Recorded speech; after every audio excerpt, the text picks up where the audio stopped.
Pada tahun 2020 di masa pandemi COVID-19, pemerintah Indonesia meningkatkan bidang investasi dengan membangun kawasan industri terpadu di Kabupaten Batang. Dalam rangka melanjutkan kunjungan Presiden Republik Indonesia, Joko Widodo, ke lokasi kawasan industri Batang, Direktur Air Tanah dan Air Baku Ditjen SDA Kementerian Pekerjaan Umum dan Perumahan Rakyat, Insinyur Iriandi Aswartika melakukan kunjungan terkait rencana penyediaan air baku untuk kawasan industri Batang dan kawasan industri Kendal. Kepala BBWS Temali Juwana, M. Adek Rizaldi Magister Teknik juga turut mendampingi dalam kunjungan ini, bersama dengan Kabid Irigasi dan Air Baku Dinas PUSDA Taru Provinsi Jawa Tengah, Insinyur Rahman Wahyu Adikartika. Kunjungan ini dilakukan di Bendung Kencono Rejo lalu dilanjutkan ke Bendung Kedung Asem. Berdasarkan informasi yang diperoleh, hasil analisa studi kelayakan dan tinjauan lapangan yang berpotensi ketersediaan air yaitu Sungai Boyo dan Sungai Urang. Kementerian PUPR melalui Dirjen SDA yang dilaksanakan oleh Direktorat Air Tanah dan Air Baku dengan BBWS Temali Juwana harus sudah melaksanakan lelang dini untuk membangun penyediaan air baku untuk kawasan industri Batang pada Oktober 2020 dan konstruksi tahap 1 harus selesai pada Desember 2021. Kawasan industri Batang termasuk zona keleluasaan sedang dengan rekomendasi menggunakan akuifer dalam dengan potensi sedang dan disarankan menggunakan sumber air lain seperti air permukaan atau destilasi air laut. Terkait kawasan industri terpadu Batang yang belum lama ini dikunjungi sama Bapak Presiden Joko Widodo, dukungan Direktorat Jenderal SDA apa saja bisa disebutkankah yang berkaitan dengan kebutuhan air baku untuk kawasan? Ini koordinasi awal ya, tindak lanjut dari kunjungan Bapak Presiden yang hari Selasa kemarin.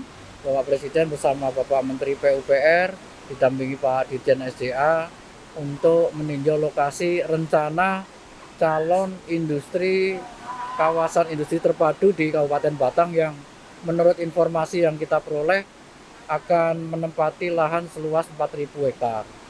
Nah, tapi ini semua kan baru informasi awal. Nah, dari tindak lanjut dari situ kami memang ditugasi oleh Pak Dirjen untuk segera secepat mungkin mengidentifikasi potensi sumber daya yang air yang ada. Karena dari kunjungan Bapak Presiden ke lapangan ini, responnya begitu cepat dan sangat luar biasa. Respon yang cepat dan luar biasa itu ditunjukkan yang pertama, satu, Bapak Gubernur Jawa Tengah langsung berkirim surat kepada Menko Maritim agar dari sisi aspek legalitasnya terpenuhi. Beliau bersurat agar bahwa kawasan industri di Batang ini masuk sebagai PSN, Proyek Strategi Nasional. Karena sampai saat ini Perpres yang ada, Perpres 79 2019 ini belum mengakomodir Batang, hanya sampai di Kendal. Tentunya ini aspek legal yang pertama. Nah, yang kedua, kita juga dari sisi potensi sumber daya airnya. Kita ketahui bersama bahwa ini kan ada di sisi di Pantura. Tentunya di Pantura itu pasti notabene ya. Ini kan air sisa, karena tadi paling hilir kan. Nah, ini yang menjadi concern kita. Bagaimana sebuah industri yang tiba-tiba ini harus terbangun seluas 4.000 hektar itu, kita harus menyediakan sumber airnya. Nah, kita bersama-sama balai dan dibantu dari dinas provinsi yang memang dalam hal ini wilayah tersebut, wilayah sungainya bagian dari provinsi. Ya, kewenangan. Tapi tentunya kita tidak melihat dari sisi kewenangan saja, bagaimana potensi itu harus kita semaksimal mungkin. Karena kita ketahui di sini juga senior water user sudah sekian lama. Ada irigasi, ada PDAM, ada pengambilan yang lain. Nah, kita coba semua potensi yang ada itu kita kumpulkan dulu, kita inventarisir. Sejauh mana nanti bisa kita sampaikan kepada pimpinan dari sumber daya air itu apa yang bisa kita sampaikan. Minimal hari ini kita itu dulu, Pak. Nah, mungkin nanti dari Pak Kepala Balai yang lebih spesifik, lebih detail, dan dari dinas bisa menambahkan. Saya kira demikian, Mbak. Terima kasih sebelumnya. Untuk Bapak Adi Rahman, bagaimana potensi sumber daya air di wilayah Pamali Comal, khususnya yang mendukung kawasan industri terpadu Batang, Bapak? Terima kasih. Selamat sore teman-teman semua. Jadi kalau kita melihat potensi air yang memungkinkan untuk mendukung kawasan industri terpadu di Kabupaten Batang ini, kalau kami melihat sementara tadi kita sudah survei bersama-sama, itu ada 2 sungai. Yang pertama itu Sungai Boyo, ya, dan yang kedua Sungai Kurang.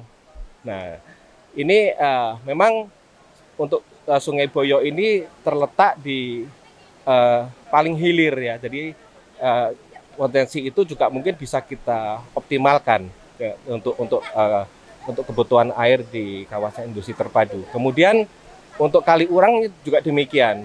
Jadi potensi ini juga nanti bendung ini bendung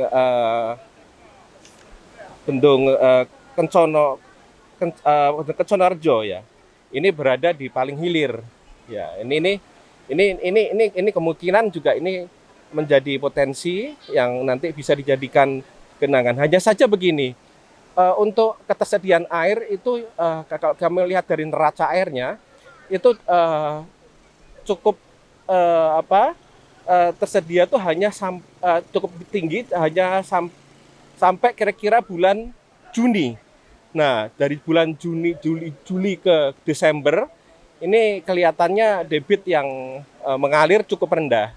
Nah, ini perlu sekiranya ada tampungan ya, nanti bisa itu waduk atau long storage, nanti kita bisa jadikan sebagai tampungan untuk menghadapi musim-musim yang kering ini ya, untuk mensuplai kawasan industri terpadu. Saya rasa itu demikian, Mbak. Baik, terima kasih. Untuk yang terakhir kepada Bapak Balai, bagaimana langkah BBWS Pamali Juwana untuk memenuhi kebutuhan air baku di Kabupaten Batang serta kawasan industrinya, Bapak? Baik, terima kasih. Tadi juga sudah sampaikan oleh Pak Iriandi bahwa ini merupakan tantangan bagi kita bersama. Jadi kalau kita lihat dari sisi teknis ya, dari sisi ketersediaan, ini memang kita sangat sulit sekali untuk mendapatkan yang sifatnya continuous flow sepanjang 1 tahun. Tadi dari Dinas juga sudah menyampaikan bahwa ada istilahnya bulan-bulan basah dan ada bulan kemarau. Nah, sekarang tantangannya bagaimana supaya kita bisa memenuhi sepanjang bulan selama 1 tahun itu. Ya, tentu kita dengan manfaatkan bulan basah tadi, bagaimana sisa bulan basah itu bisa kita manfaatkan dengan menampung. Nah, sehingga tampungan itu kita bisa manfaatkan di bulan kemarau tadi. Sehingga dengan kondisi seperti itu kita bisa mensuplai continuous flow-nya tetap mulai dari Januari sampai Desember. Salah satunya ada rekayasa yang kita lakukan, yaitu tadi dengan bangun waduk, tampungan. Untuk bangun waduk mungkin kita juga lihat dari sisi topografi nanti. Apakah dari sisi tampungan itu bisa memungkinkan maksimal? Apabila nanti bisa maksimal, dan kalau kita lihat ketersediaan yang bisa kita tampung di musim kemarau itu volumenya lebih kecil, sehingga ada kemungkinan juga kita lakukan rekayasa interbasin nantinya. Artinya sungai yang lain kita jadikan sebagai suplesi kepada tampungan itu tadi. Itulah, jadi 2 poin itu mungkin yang bisa kita lakukan sebagai rekayasa teknik nantinya untuk mendukung ini. Mungkin demikian. Baik, terima kasih, itu saja. Terima kasih. Oh iya, silakan. Kita kan sampai saat ini belum memperoleh informasi detail gitu ya. Karena ya nanti pasti yang tadi saya sampaikan ada 2 isu strategis. Yang pertama mengenai aspek legalnya itu. Nah, yang kedua juga kita belum tahu kawasan industri ini klaster-klasternya seperti apa. Apakah ini ada industri berat, industri makanan, atau industri lainnya? Karena ini masing-masing kebutuhan airnya berbeda. Nah, ini yang kita juga belum terima informasi itu. Sehingga kita juga tadi sudah diskusi dengan teman-teman bahwa kita minimal harus ada quick yield ya. Quick yield project yang nanti secara cepat ini bisa memenuhi, mereka kan juga pasti ada tahapan. Nah, tahap awal ini berapa? Ini coba kita penuhi.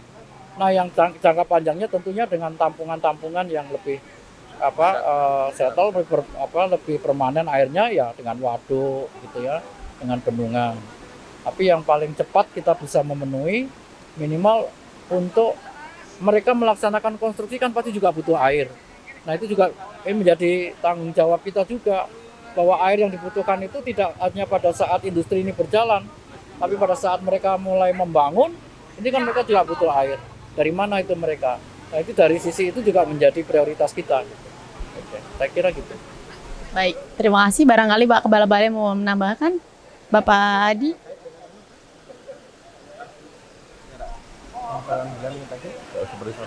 Belum tahu persis ya. Udah cukup, terima kasih banyak atas waktunya Bapak. Jadi cukup itu dulu kegiatan kita pada hari ini. Saya dan seluruh tim TV Pena mengucapkan terima kasih dan sampai jumpa.